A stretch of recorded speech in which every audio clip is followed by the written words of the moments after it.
Hola, me llamo David. Hi, my name is David. I'm just a guy in Dallas, Texas that comes down here to ROATAN and works with Nelson and Cara once a year to do eyeglasses. It's really just a small part of what this church does, but I just wanted to tell you what my experience has been with these wonderful people and this wonderful church. As you can tell, I get a little choked up talking about it because it has been a thing of beauty to see it rise up.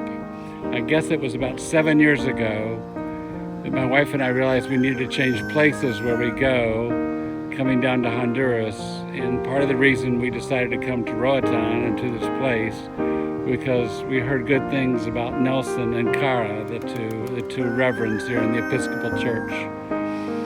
And so the first time we ever came to this site, it didn't look like this. It looked like a cement pad, and it had a tarp over it. And that was all there was. There's no walls, there was certainly no roof.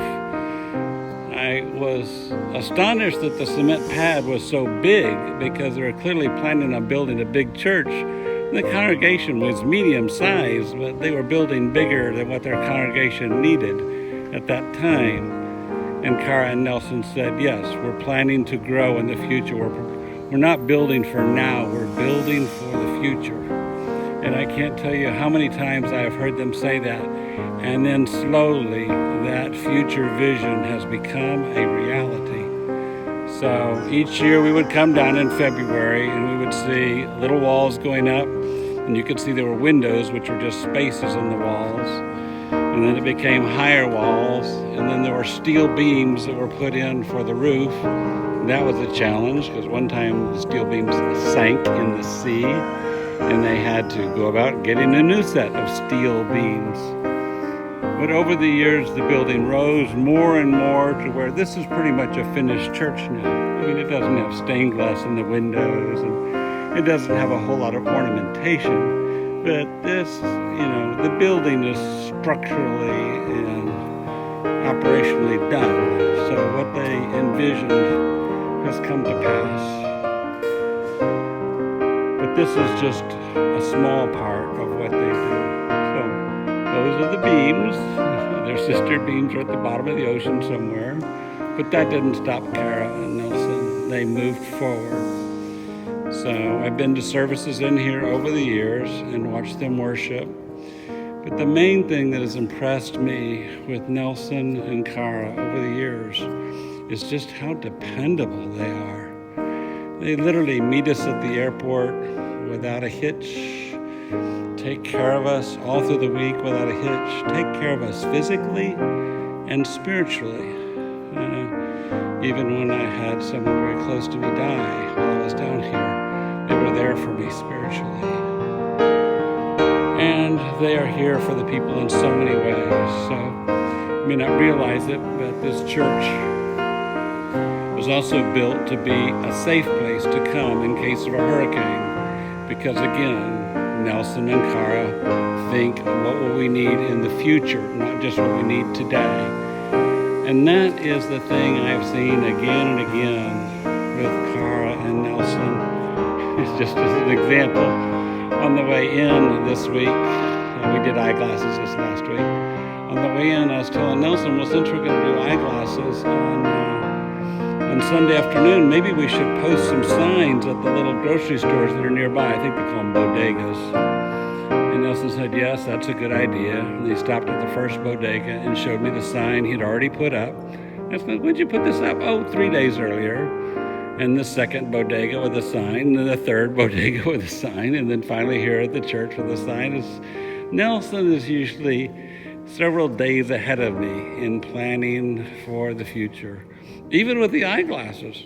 Nelson is the one that's going, David, it looks like you're running low here. I think we need to get something now so we have enough at the end of the week. He's constantly just a few steps ahead planning. So some of the other aspects of this church, you will hear some of them. Behind the church works to be financially self-sufficient as much as possible. So behind the church, there is a shop for glass making. They make ornamental glass that they sell to tourists. This is some of the things they've made. Here are some of the ladies that work in making it. They've been trained by a glass blower from the United States to make these ornamental glass. This is their little kiln. They have a much bigger kiln. And I've been to the store where they sell these, and it helps support the church and helps, I think, support the ladies that work here. Although they don't make much. I think it's something like $3 an hour, but it helps support them. It helps support the church. So that's a lot. But what else is back here? This is new, by the way. I didn't see this years ago, but it's new here. Well, this is another shop that's been built. This is a woodworking shop that can make furniture, and they do make furniture and sell furniture. So they're making tables right now. That is Rolando there. That is Nelson's uncle, and these are hard workers here. So people I'm a little clumsy. People are employed here to help make furniture. Again, it helps them a little bit financially, and it helps the church. This is more glass for future recycling projects, and this is more furniture they have made. All of this has been done under Cara and Nelson's direction and supervision, constantly planning for the future, constantly working here. And I cannot tell you how responsible they've been. Yesterday, Nelson gave me back change from a $20 bill that I gave him to buy something. That's just, he's always responsible, and Kara's always responsible.